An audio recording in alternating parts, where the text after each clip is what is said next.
membership chair, and I see that our guest speaker has a number of guests. Dr. Yuen, would you like to introduce your guests?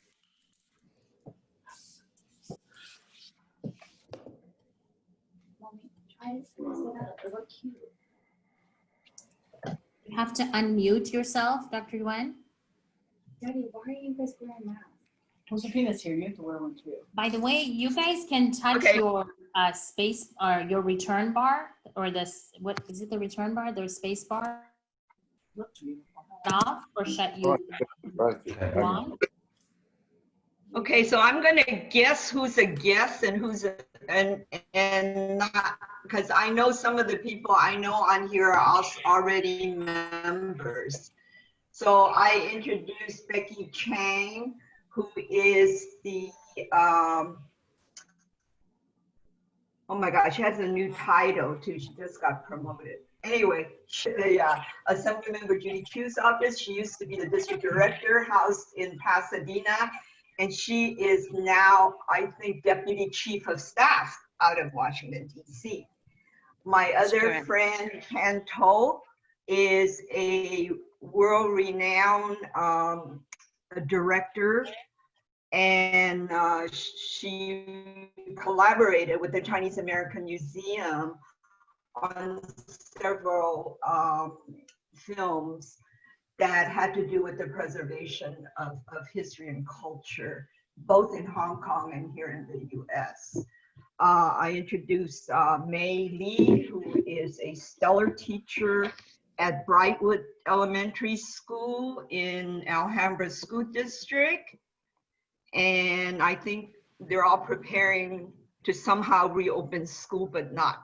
So it's going to be quite a challenge to them. I don't know, I can't see who else is on here. But I think the others are, That was it. Hello, Linda Why, you're not a guest. It was Linda who started this, this getting me to come today, and I appreciate Linda and Aaron for the invite on everyone's behalf. I think that's all I see right now. Thank you. You got everybody that I saw as well. Thank you, and we welcome you. Pleasure to have you. Thank you. I will say, and that's who I saw as our visitors today, outside of Andrew, Greg's son, who's visiting today. But otherwise, I want to make sure that you folks have seen the sign-in sheet. Go ahead and sign in. Even for our guests, it's a way that we can follow up with you. If you want to be on a mailing list and learn about our future programs, we can get that stuff out to you. So we welcome you. Thank you. I also have a guest. Okay, great. Go ahead. So I guess I have to turn my video on. So this is my husband, Ah, Jackie, who came in especially to hear Dr. Yuen. So, and he's a transit consultant. Welcome. Welcome. Welcome. Okay, great. All right. Next, we have the pandemic pig presentations. Who has a decorated envelope? Raise your hand, please. All right, okay, we got quite a few. Great. Okay, let's start with JP. Let me highlight you, JP.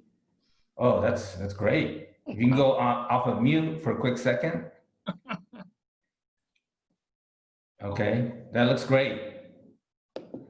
Okay, next, let's see, who do we have? Stephanie Johnson, let me spotlight your video. Can we see your pig? Sure. Here you go. Can you see? Oh yeah, that's great. I like that. Yes. Okay. Okay, next, let me see, who else was there? Can you raise your hand one more time, those who have not shown? Okay, Judith, let me spotlight your video. Okay, go ahead and show your pig. I drew mine.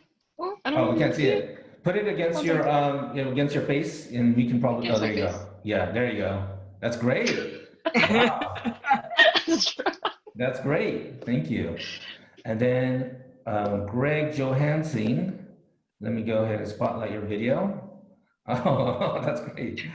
That's great. Yeah, those are great. Thank you. And do we have anyone else? Yeah. I have my Denise? 3D. You know, I'm such a hippie girl, blonde hair and all.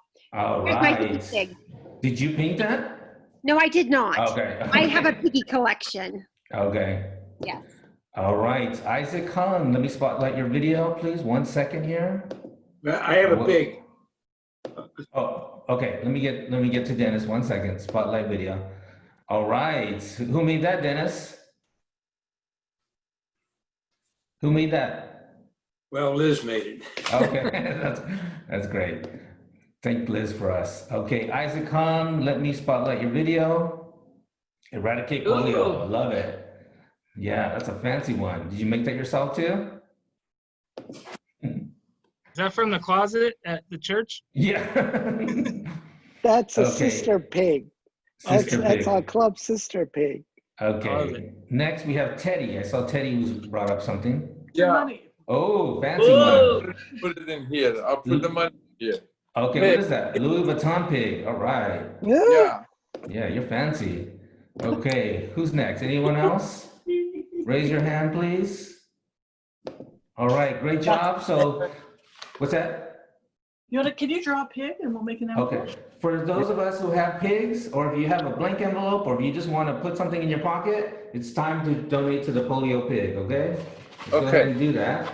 And for those of you who weren't here last 2 weeks, we're basically being creative, making envelopes, decorating envelopes in the pig theme. And every time we call for the pandemic pig via Zoom, we're going to donate in here. Once we're able to meet physically, we're going to give these to John Jones and he's going to collect the money and count it for us, okay? It's just a unique way to do it while we're meeting via Zoom. So thank you to all who participate. And it's not too late. Next week, if you want to bring yours, we'll do another presentation. I think it'll be fun. Okay, member birthdays. August 9th, which is I think sometime this weekend maybe, is Joseph Petrillo. Mary Weaver is tomorrow, August 7th. Member anniversaries, George Eidinger. His anniversary is August 8th, and he's been a member for 7 years. And then Lois Matthews, is Lois on today? I'm not sure. Her anniversary was August 1st. She's been a Rotarian for 31 years. And I believe that's with our club. So congratulations to her. Okay, our next segment is announcements, and we will begin with Gilda. Right, thank you, Aaron. So a couple of things. Am I doing my whole spiel thingy? Yes, please. Okay, great. All right. So first of all, as you know, I'm membership chair again this year. I'm also on the district membership committee as well. And I'm looking for people who want to serve on the district, but I'm also looking for our club who want to serve on our committee. And I think I recognized a few people last week, but I want to go ahead because I have one more. So JP Mengi, Caroline Yu, and Bill Payne have joined our committee. So thank you. And I have to say, I'm impressed with Bill Payne's tenacity.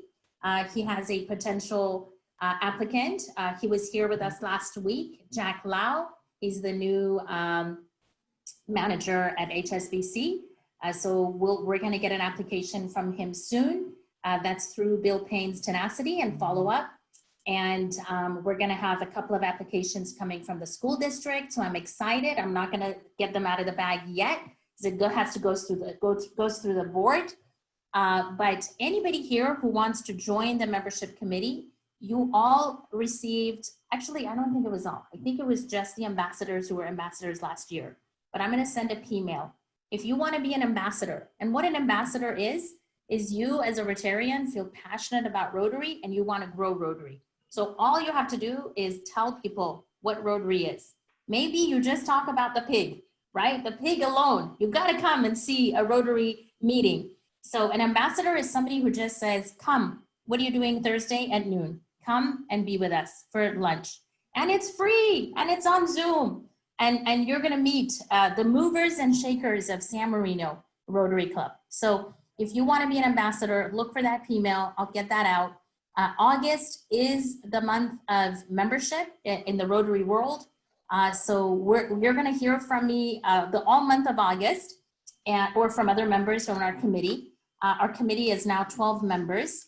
And we have a goal. We are at 108 and we want to grow 10%. So we want to get to 117 during Aaron's year, during this pandemic year, during this Zoom environment. And I know we can. We can and we will together. So congratulations. We are going to do it together. Okay, so that was my membership minute. Thank you, Aaron. Now, a couple of things that our membership committee, we met last week. We came up with a few things that we wanted to start this year. One is every week, and look for this email as well, I'm going to ask somebody to share their Rotary moment. So with that, we have, last week we had Mike Dreby. Today, JP is going to share his Rotary moment. Thank you. You're muted. Okay, can you hear me now? Yes. Right. So my Rotary moment was a year ago in the morning of the San Marino car show. You know, the car show is an important event in San Marino and beyond San Marino, the whole San Gabriel and you know, I should say the Los Angeles area is congregating there. The Rotary Club of San Marino is contributing to the organization of this. And in the morning of the day, we are 24 of members of the club. I was with them in the middle of the crowd trying to organize the coming of the cars inside the site where the show is taking place. So Lacey Park is well organized, but you have to make sure that each car goes to the right place. And I was just delighted to see how everybody was working together. We were basically 24 members of the club and all making, you know, sure that they were, you know, fulfilling the responsibility. And if any glitch happened, you jump in to do it for someone else. So I was really, you know, very pleased with that. You know, this event is, it's a big event. It's a big responsibility. We're working with our friend Aaron Weiss, who is doing a wonderful job at organizing the whole thing. And he needs support. And we provide support as a team. So my moment was how amazing it is to work together to make a special event like that so successful. It takes a little bit of work from everybody, but when we are together, we can do extraordinary things. So that was my moment from last year. Beautiful. Thank you for sharing. Thank you, JP. Together, we can achieve so much more. Exactly. Okay. Now, for the last segment that we're going to start this year during Aaron's leadership is to recognize our members and their businesses. So we're calling this, what is it? Member Business Spotlight. And in that email, I'm going to ask you to take a week where you can share with us about your business. And I wanted to give the time today to Teddy. Where is he? Where is he? I think he's on, you're on the second page. Okay, there's, we have another visit. Is that, wait, is that another, oh, okay, all right. So Teddy, if you guys, if he hasn't told you about this amazing system that he has in his company, he was so boastful when he was doing the negotiations and getting this. So please, Teddy, take it away. This is your time. All right, I have 3 to 5 minutes. I'm going to stay with that. Well, we have this fully automated system that we literally, once we do the cleaning and pressing, all we do is scan the garment, and then the system will sort your pieces among 1,500 other pieces, takes it, do the bagging, do the ticketing, delivering it to the storage conveyor, and then from there, it will leave it for the customer to come and pick up those pieces. Basically, we don't touch the garments once we finish the pressing it. So in this pandemic, it saved us a lot of overheads because everything is automated, and we are lucky on that. The only problem we have, we don't have much customers that hopefully soon we'll do something about it. How, I don't know. We're gonna have a very rough time ahead of us. We know that. The business dropped about 50%. and more. And hopefully within a couple of years, we can retreat. And that's where we are. And we're hoping for the best, really. We understand people don't have jobs. We understand people have, they're suffering. They cannot leave their house. And, you know, we get all that. We try to be helpful. We do, you know, free cleaning for people who's going to job interview. We do uniforms for free. And we do a lot of free things for some people. And hopefully that would help. And as far as the economy goes, we are crossing our fingers and we hope for the best. That's it, Linda. There is not much to brag about in this economy, really. Gilda. Teddy, I remember when you were doing this machine, it was something innovative. It was eco-friendly. I think that was the piece that you were very excited about. You had gone to Japan. Tell us a little bit about that piece. Yeah, the solution we use it's a non-toxic. Basically, it doesn't come from the ground. It's not petroleum based. It's a silicone based. It uses on lotions and all. We do the cleaning in that. As far as pressing equipment and these metal projectiles, a fully automated system, we are the only one on the West Coast that we have the system on. And the thing about this, for some customers, that they are very health conscious. They don't want us to touch their garments once it's clean. Basically, the system will do everything as far as bagging and ticketing and grabbing the pieces and putting in their orders. It's all done automatically. And we don't really touch it, basically. Everything is robotic. And it works wonderfully if we have many pieces. But right now, it's still okay. Yeah. I see somebody asked in the chat, what is the name of your business and the location? Steamer Cleaners is the name. We are at the corner of Woodman and Ventura in Sherman Oaks. And we are there. That location is over 22 years. And we started way before that. We are in business for 34 years now in dry cleaning business. So it's part of my life, basically. And I hope I stay a few more years in it.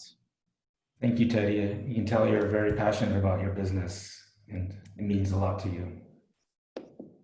Thank you for sharing. Yeah. Well done. Thank you. Thank you. Thank you for listening. Okay, thank you. All right, Gilda, that is it for that segment. So please think of sharing your business in a spotlight. I'll get that email to you. Aaron, I noticed that some other visitors came in. I want to welcome Jack Lau. This is his second visit with us. Hi, Jack. Hello. And I think I saw somebody else. Oh, Calvin. Calvin, good afternoon. You had visited with us a while back. Pleasure to have you. I'm going to put in the sign-in sheet in the chat again. If you guys have not signed in, please do. And I am done. Thank you, Aaron. Thank you, Gilda. Okay, all right, let's move on. Briefly, let me share with you, this past Sunday we had a food drive with the Scouts of San Marino, and I'm going to share with you some pictures. It was a successful event, I would say. Can you all see that? Coming up. Yeah, do you see that? Yep. Okay, great. All right, here's Rotarian we know dropping off some of our donated items. And let me see. Oh, why can't I tab next? No. Okay, 1 second. Oh, no. Okay. Let me. Can you all see this? Yeah. Yes? Can you see that? Yes. Okay, you can see me changing back and forth? Okay, great. Yep. So here we have scouts unloading a car, more scouts. The scouts basically did most of the work, collecting the food or donated items from the trunks, and they're well protected, as you see, with face shields. There we have a couple of people we know. There we have some of the Rotarians that helped out on that day. And then these were, this was all stored, as items were donated, they were all stored in the Scout House. And in the Scout House are these little rooms, and each room was filled with a lot of stuff. So I would say that this campaign was a big success. There we have some of the scouts, and we had an ice cream truck there, which was awesome. And then you can see the scouts loading up the truck here. And this is a truck donated with a lot of goods. So those are all the photos I have for you, but we had a good number of Rotarians come out, and you know, we had a good number of Rotarians that donated. So I want to thank everyone who came out and who donated, and those who worked. And Denise, stop me if you want to interject here. We had some Rotarians that donated some money, Grace Yang and others, and you know, it was a successful event.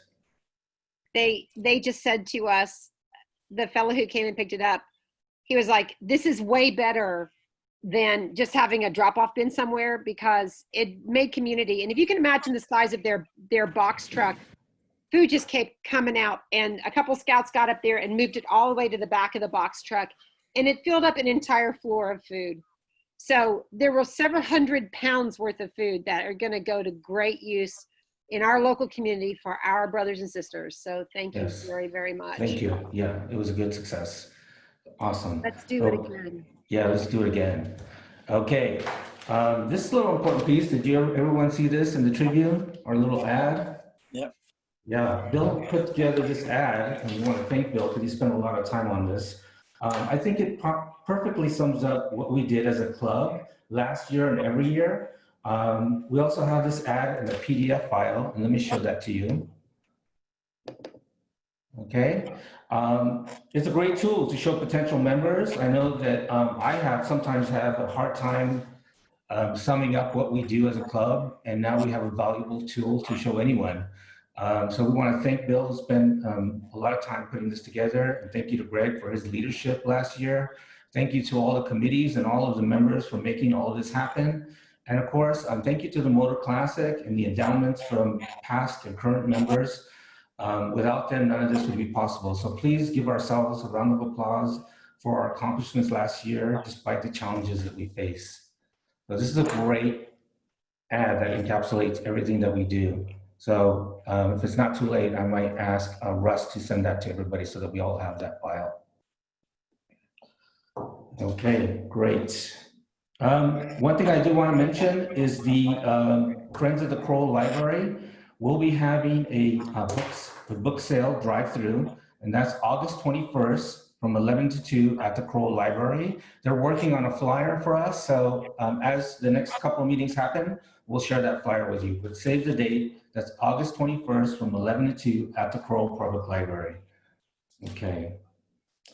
Lastly, immediately following this meeting, we have a Global Scholar interview with candidate Mark Liang. And thank you to Bill Payne for putting that together. Okay, so next week, our program is Crack Talks. So members Bolga and Judith Liu will be our speakers. Special thanks to Molly and the membership committee for arranging those talks. Okay, without further ado, I'd like to hand over the meeting to Linda. Linda, are you still here? Okay. So hi all. Gosh, I'm on here for the second time. So many of you know one of the reasons I've been absent is because I host a community college statewide meeting at the same time. So I'm listening to two different meetings. But it is my great pleasure to introduce my good friend, Dr. Gay Yuen, who is the board president of the Friends of the Chinese American Museum in Los Angeles. Gay has been an administrator in education. She's a recently retired professor of Cal State LA, but she has been in education for over 44 years, credentialing teachers both at the K-12 level, as well as higher ed. And and one of the things she didn't put in her bio that I wanted to share with you is Gay was responsible for getting the grant in California to train and credential Mandarin teachers and helped establish the first Mandarin language immersion program in East LA at, I think it was at Boyle Heights, or was it Lincoln Heights? One of those two. Anyway, Gay, you can correct me if I missed anything and add anything. So with that, I just want to introduce you all to my good friend, Dr. Gay Yuen. Thank you, Linda. I'm just amazed at what this woman does. And yes, James, I can see your head popping into. But thank you all for inviting me today. As any good teacher would, I over-prepared. And so I prepared a PowerPoint for you all to talk about the Chinese American Museum, which is an organization that's very dear to my heart. But before we go through the PowerPoint, I think that I'm going to cut my presentation. I had organized it to telling you a little bit more about the Chinese American Museum and then go into some of the major history points regarding the Chinese in America. I think I'll save the history points if I have an opportunity later on to talk about Chinese American history, and just take advantage of today to try to have you a little bit more familiar with what I consider this little gem of a museum that is in downtown LA. Now, every time I try to talk to people about the Chinese American Museum, which have existed since 2003, I would get answers like, oh yes, I was just in Pasadena and I love that museum. And I was like, that's not us. That's a beautiful museum in Pasadena, but the focus is more on the culture elements of Chinese and other Asian cultures. And what we are in terms of the Chinese American Museum is, I want to draw your attention to the word American. So we were established as a history museum for the city of Los Angeles. And we are actually talking about the experiences and the history and the accomplishments and the contributions of the Chinese who have immigrated to the United States. Most of what we do, or what we introduce to you, go back to the Qing Dynasty and the first immigrants that came over around the 1850s.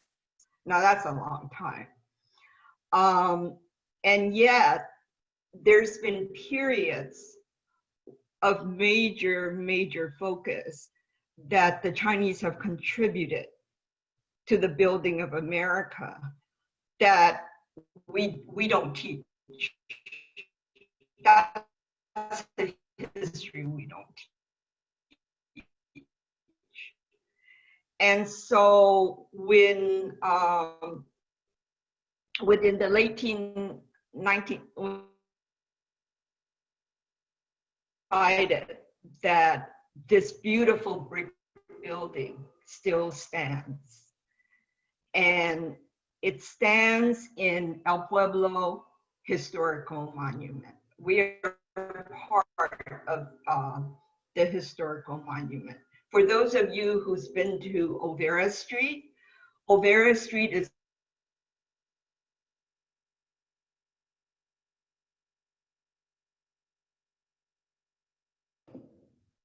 Did we lose Dr. Yuen? Gay, I think your audio went out. okay. Am I okay now? Yeah. Okay, great. So Olvera Street is on one end of the monument and the Chinese American Museum is on the other end. And we are directly across the street from Union Station.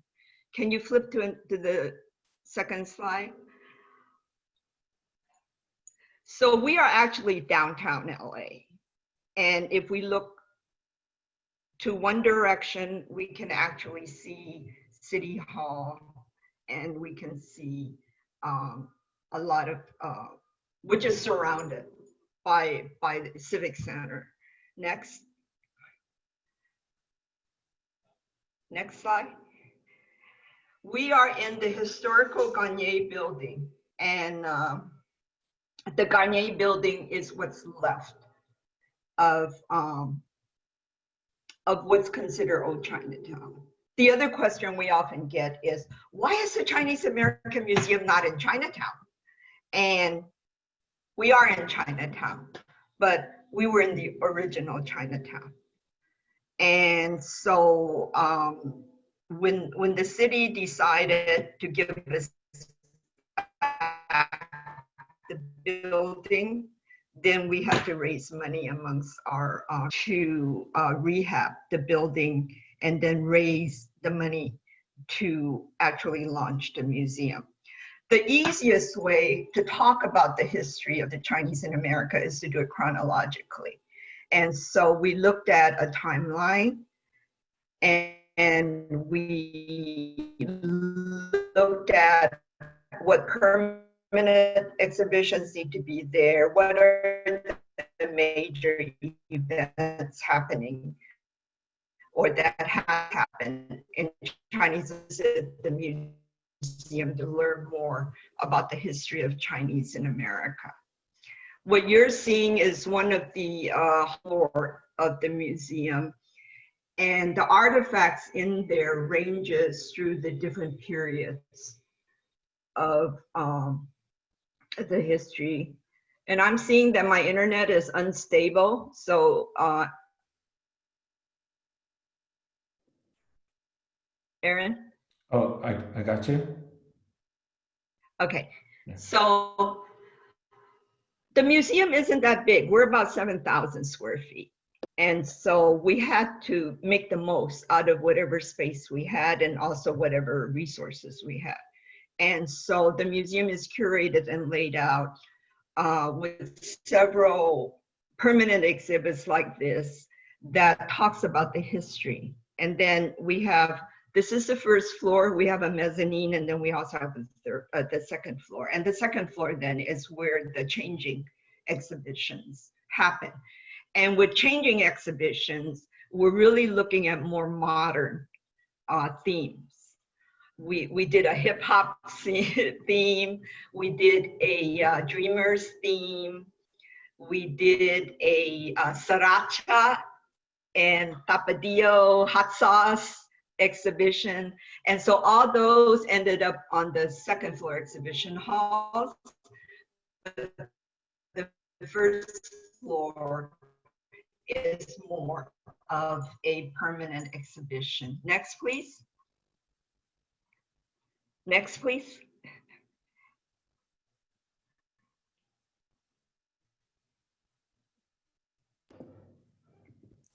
Tell me when to stop. Did we lose her? Yeah, Gay, we're going through the pictures. Did you want Aaron to stop? We can't hear you. No, this is fine. This is fine. Okay, great.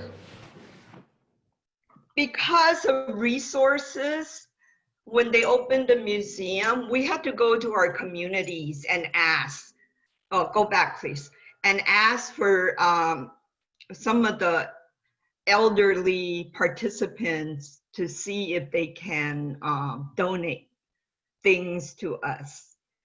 It might be artifacts, it might be furniture, and we were so, can you go back to, Aaron? So we were very fortunate to have one of our major permanent rooms, which is the herb store. And so it was actually an herb store that was in the Garnier building. It was actually in our building. And so for those of you who know about Chinese herbs and how they're stored and how they're sold, this is as authentic as you can get because it actually came out of an actual herb store. Next. This is the mezzanine room. and it reflects what was going on in the 1930s. And in the back there, do you recognize that gateway? That gateway still stands right now. So what happened was the Chinese, who remember was living in the Garnier building throughout the 1900s, right? And then in 1930, Union Station was given the okay to build a train station on Los Angeles Street, which is right across the street from our museum. So what was then Chinatown? It had residential apartments. It had family associations. It had stores, vegetable stores, markets, and everything else. They were just kicked out. Overnight, the Chinese were kicked out of what was then Chinatown to build Union Station. And so the first idea was a non-Chinese woman said, why don't we build a Chinatown, I guess, a la Disneyland, where then tourists can come and we can have rickshaws. This was a living community that was displaced overnight. And so the Chinese got together and they formed the Los Angeles Chinatown Corporation. And they built a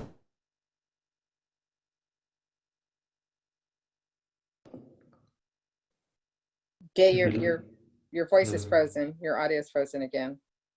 It's the connection issue. So the LA Chinatown Corporation pooled their money together and they built what is now Chinatown that you know of, further down a few blocks to the north. And so this gateway was what launched the new Chinatown, and it still exists to this day. Okay, next.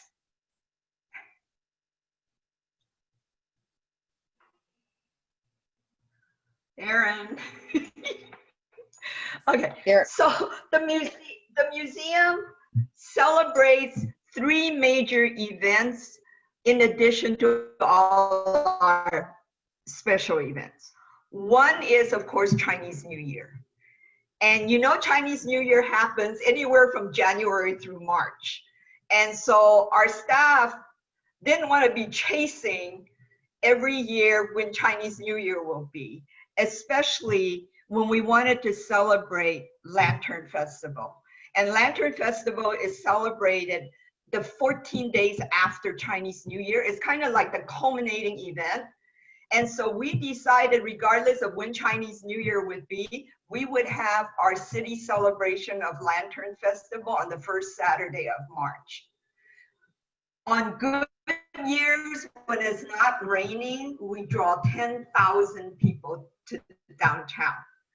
It's one of the biggest free-oriented events that the city loves and that we sponsor. So this is us celebrating Lantern Festival in El Pueblo, and that's the kiosk that that serves as a platform. Next. Aaron, if I'm running out of time, let me know, because I don't want to drag your meeting over time. We're okay. Okay.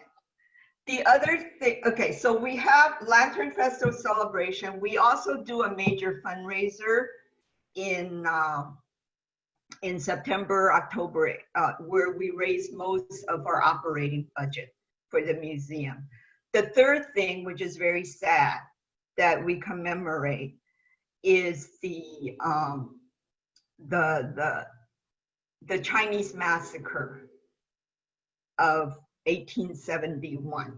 And I would be surprised, other than the Chinese Americans that are present right now in this meeting, and even some of you have even ever heard of this, because again, it's something that's never taught in the history books. In October 24th, 1871, there was some altercation over a woman with Chinese and non-Chinese people. And so that evening, a group of over 300 Anglo men marched down to Chinatown. The Chinese. A 14-year-old boy was killed, along with 13 or 14 other victims. And depending on who's telling the story, it is the biggest massacre west of the Mississippi. Think about it. And it happened right where the museum today stands. And so every year, and you can see Linda right there, right up front bowing too. So every year we read the names of the victims who were lynched or killed, and then we follow our Chinese piece. The saddest part of this is because there were no Chinese papers in those days, and the Chinese, they call each other by their nicknames. And then when the massacre happened, what was published in the LA Times or in the newspaper of LA in those days, actually then only had A Wong, A Fong, you know. So we really didn't know the names of the 17 or the 18 who were murdered. And in Chinese custom, to not using their names is something that is very, very traumatic to us, because we could never then pay them the respects in the afterlife. And so this was very, very important that we remember those who were killed. Next.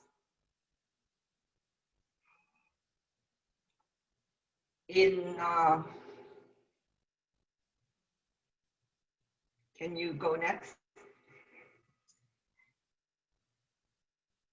So I'm going to end here because I want to open, so we can stop. I'm going to open up for Q&A so that I don't make you guys go over too much. And please, can you go to the last slide, Aaron, Sure. so that it gives you the information about the Chinese American Museum? And Linda will always know how to get a hold of me if you need me, or, you know, I would have invited all of you to come down to the museum, except we're closed, like every other museum is closed. And so it's, we have San Marino students who have visited. We offer free bus service well, when we were open, we offered free bus service to all the teachers and students who bring their children down to visit the museum. And at the same time, they visit Olvera Street, multi-story Pico House Hotel. And unfortunately, now it's not possible. Did you find the last slide, Aaron? Yes, sorry, I thought I was sharing it. I guess not. I'm sorry. This one here, can you see it? Yes, yeah. So that has all our information on there. And if not, Aaron now knows how to get a hold of me, as Linda always. So I'll end here. And yes, Fang, bring your daughter. Gay, this is Linda. Do you want to talk about some of the new exhibits that are in the museum, or what you're what you had planned for the upcoming exhibits? Sure. As with all museums, we plan ahead 3 to 5 years. And we thought we were on a good roll until this pandemic came.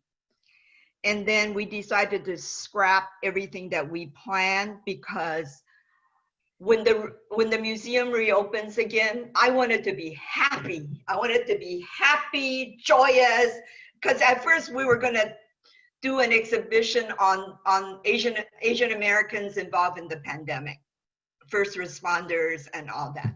And I thought about it, and yes, they deserve all the acknowledgement and the credit, but I want it to be a happy place.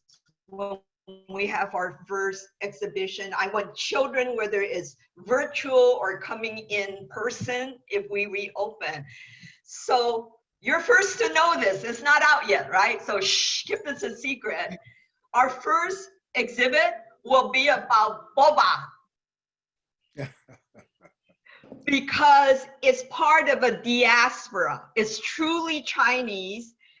It came from Taiwan, it came from Hong Kong, but then when it came to the United States, it kind of evolved and developed on its own. And so, and there's now a lot of research on boba. And so that's going to be our first exhibition, but we haven't announced it yet. And then we have a tea program that we're planning because tea is all over the world. So we want to talk about diversity and talk about, again, how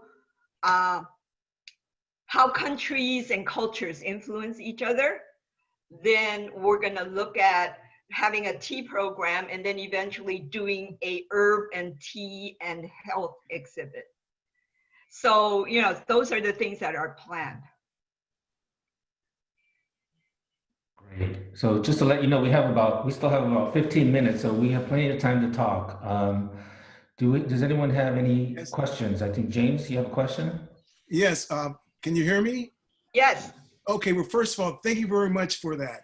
And I want to say that I have a dual religion. I'm Catholic and AME, African Methodist Episcopal. Mm-hmm. Sure. And as a child, the African Methodist Episcopal Church taught us that history because the Chinese community, the Negro community, the Italian communities were all kind of like put in together downtown Los Angeles. Yes. So we had a woman called Biddy Mason who was a slave who got her freedom here in like 1850. And so I was taught that history. And when I worked at CBS, I produced a show called LA Stories. And I told that story on CBS TV. We got a lot of response from that because not only did we talk about, and I talked about that massacre because 1871, 1872, we had the Chinese Exclusion Act a year later. See, so yes, 1872. 82, I'm sorry, 1882. And so I was taught that as a child, that history, because it had blended in with everything downtown Los Angeles with the whatever. So I want to say to you, you are so right, because that street in Chinatown was called Calle de los Negros. Right. Well, there was another worse term. Another word, but we won't say that. But, but the translation of the official name was Calle de los Negros. Mm-hmm. And so I grew up in Los Angeles. Mm-hmm. And my sisters who were in their 80s and whatever, we all grew up with that story. And you're so right, because, you know, when I refer to it as the old Chinatown, it wasn't only Chinese people who lived there. It was like, excuse me, the wrong side of the track. That's right. And therefore we had Native Americans, we had, you know, Black Americans, we had Hispanics, we had Italians, we had poor Italians. And French, look at the French hospital that was built in the heart of Chinatown, right? And so that was the history of that area, because it was kind of like nobody else wanted you in their neighborhood, so then we formed our own neighborhood, right? And there's still a family who serves on our board, our museum board, who actually remember playing there as little girls. Yeah. And they're in their 80s right now. That's what I say. My sisters are in my oldest sisters are in their 80s. And my cousins, they remember all of that. And so thank you very much, because that is a good lesson for all of us to understand. Thank you. Thank you, James. Do we have another question for Dr. Yuen? Jesse? Yeah, this Gay, thank you for thank you for joining us here today. I've taken my kids down there and they really like that. And I think with the boba exhibition, I definitely have to take them down there again. What I would like to see, and I love this history of Asian or Chinese American in LA. But I also wanted to see in the future exhibits, maybe you could highlight some of the successful people, the Chinese Americans that have worked so hard on behalf of our community, people like yourself, like Linda Wah, maybe somebody like the official or business leaders, so that they can see that the contribution are not limited to the suffering that they had in the past, but also what they brought to our community and to LA in general. Definitely. And in our past exhibitions, like I said, other than highlighting the Sriracha founder, along with respecting the Tapatio founder, because their backgrounds are the same. One Hispanic and one Vietnamese Chinese, they came with a few dollars in their pockets, and they did what they did and what they knew, which was to make hot sauce. And from there, they grew an empire. So when we did the exhibition on hot sauce, and just about the Sriracha, it was also about Tapatio. The other thing we did was one of our earlier exhibits, we highlighted the architects, the pioneering architects in LA. And no one knew. The norms, futuristic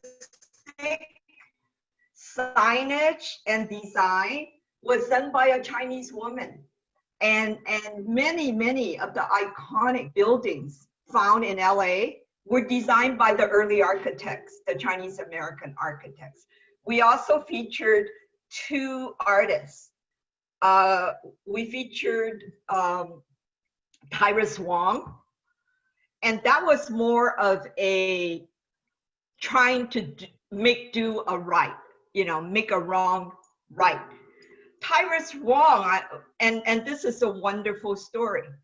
Tyrus Wong in the 30s was an artist, and he was hired by Walt Disney Studios in those days to be what they call background, artists, where they draw the cartoons, but for environment, for the background stuff.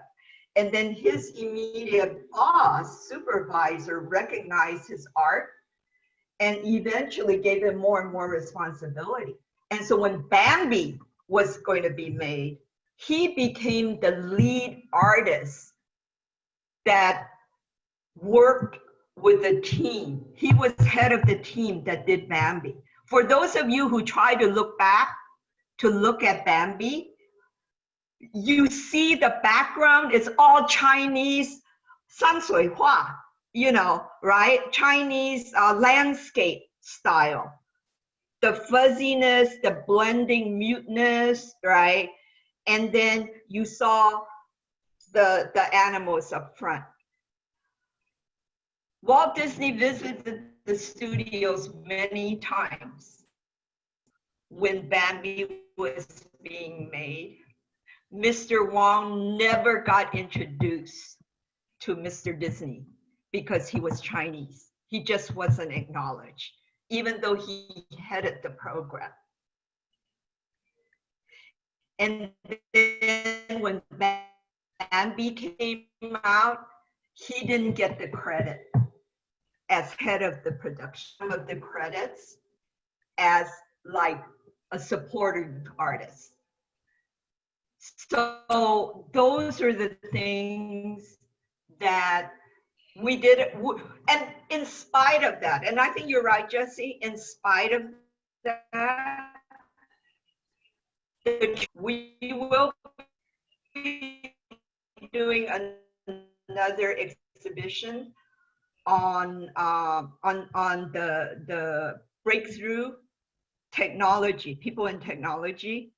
And we were working on another one about the aerospace industry. So all the engineers in the 1970s. So we've got a lot of work ahead of us and a lot of stuff to present that will be very interesting and educational, I think. But you're saying, I think one more topic, if I could just add one more thing, will be Chinese cuisine. If you have a museum on Chinese food, on the various different, we're doing a food show. you know, different Shanghainese, whatever, different type of cuisine, so we can understand where they came from. That would be awesome. Good idea. Okay, do we have another question for Dr. Yuen? Got time for a couple more questions? Anyone? Well, go ahead, Denise. Sure. So, Dr. Yuen, I work at Huntington Middle School right here in San Marino, and I know that my children of Chinese descent still struggle in so many ways. And I saw one who's now a junior at the high school, and she was taking photographs for graduation last Friday for the San Marino Car Parade. And I remember so well, Chadney Lim, that when she was a 6th grader and one of my Rotary interactors, someone said something, a boy, said something very derogatory to her outside my room, and she shut him down. And I was so proud of her for knowing her culture. She says, I am an American. I was born here. And it makes me want to cry now because I see that she is authentic and she knows who she is. Right. And I think, how do we share that information with our kids so they can own their culture and know you are a human being and I love you right where you are.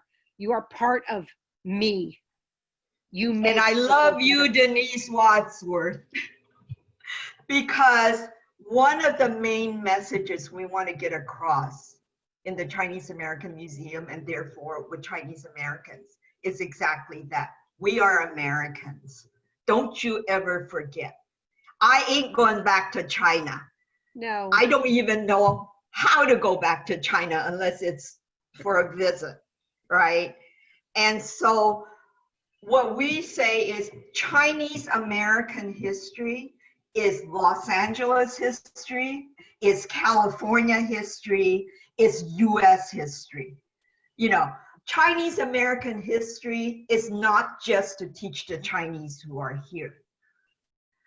You know, don't let me get started. With the railroad alone, it's acknowledged America would not be as advanced and would have progressed so quickly in strength, in economy, without the Chinese building the transcontinental railroad. Mm-hmm, mm-hmm. The railroad, the Central Pacific side, which is to go over the Rocky Mountains to meet at Utah, right? They floundered for 2 years because it was too hard. And it wasn't until 2 years later when they started importing Chinese labor. And eventually 20,000 Chinese came to work on the railroads. Mm-hmm. And they built it 4 years later. Right. You know, that is American history. That isn't, I don't own that. That isn't just Chinese American history. I just think that's really important. I'm reading Generation Z Unfiltered right now. And one of the examples was a 10-year-old girl of African-American heritage who said, the books I'm reading in my library don't look like me. Mm-hmm. And she put out a 1,000-book challenge. Yeah. For, 1,000 books. And I think about my Kroll Public Library, and I would love it if there were 1,000 books in the children's literature section that look like my kids, that Yeah. look like my HMS Rotary interactors, that look like my web leaders, that look like my link leaders at the high school, who look like my ASB leaders at the middle school, Right. who look like my kids. Because Yeah, they need that. and I'm so proud of my daughter. In fact, she's a stay-at-home mom. I have she has two daughters, one who's 5, and oh my God, and one's already 12. My people. And she made a concerted effort to make sure that their books, their children's books, their picture books reflect what they're seeing, not just Chinese American, not just Asian American, but what they're seeing in the schools and in society. And I'm going to do a shout out to Miss Mei Lee right now, who I hope is still here, because she was my granddaughter's teacher last year. And my daughter went to her during this distance learning after the close down. And my daughter said, hey, you know, can we introduce some like people of color books? And my daughter is a producer for an Asian American theater group. And so she said, can I get together some Asian American actors and put on a small read of a play that we can invite the Brightwood kids to? And so Miss Lee made it happen. She collaborated with my daughter. My daughter got all the actors and actresses together. And I think it was a very successful event. But someone has to take the initiative to do it. Otherwise, we're going to keep reading the old classics. And there's nothing wrong with the old classics, but there has to be variety. Agreed. Well, and I think that's something, hopefully you will get an invitation to our 31st annual Peace Conference, District 5300 Rotary, that's coming up October 24th. And we're talking about the pandemic of peace and chaos during this time of this. And one of our professors from Berkeley is speaking at this, and his mother is Sylvia Whitlock, who was our first woman in Rotary and an African American. And what she went through and what women of all colors still go through matters, because we get things done. And if you look at those Rotary clubs, you'll find that the women are getting things done there. So keep giving us a shout out and we will keep supporting you. Thank you, Denise. Thank you so much. So, you know, get in touch with me. I'm happy to join whatever activities if you feel that it's appropriate. And is it Mr. Nash? Yes. Can you keep in touch with me? I'm also Yes. doing a oral history project. And so I may need your help in terms of giving me some people to interview. Well, I'm retired and I got a lot of time, so let's talk. Okay, that's great. But on that note, I want to say to you, 2 days ago, the Los Angeles supervisors allocated $10 million to the arts programs for LA County. And the things that you're talking about doing, make sure you take a look at that with your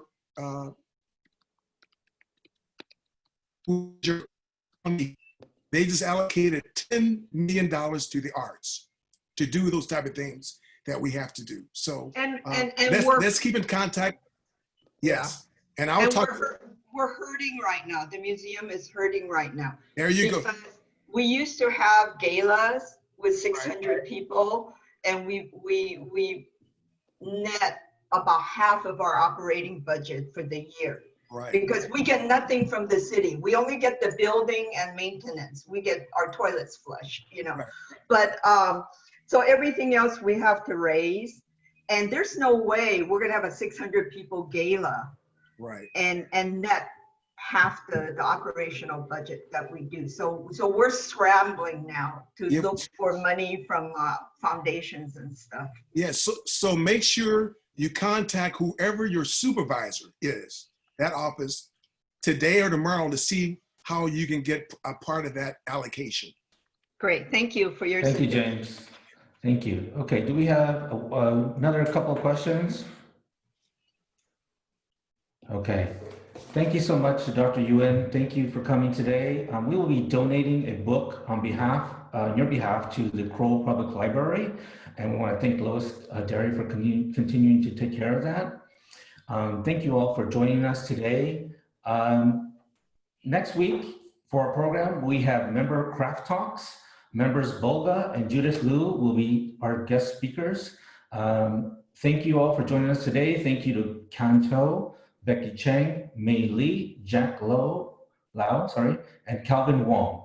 The August 6-2020 meeting of the Rotary Club of San Marino is adjourned. Thank you all. Thank you. Thank you. Bye-bye. Well done. Thank well you. done. Thank you so much. Excellent. Bye-bye. Thank you. Good meeting. Thank you. Mhm. Those of you who are going to join the Global Scholar interview, please log on to another Zoom ID. All right. I have just Thank you, emailed. Fong. See you at 1:30. 1:30. Thank you. Bye, everybody. Bye. Bye, everyone. You look beautiful. You look great too. So do you. You look green. Got to thank the I need to get incredible more sun. visitors. Bye, all. Love you all. You've eaten your vegetables, though. Yeah. Hi, Lucille. Hi, Lucille. Let me see if I can unmute. I can unmute you. Let me stop recording.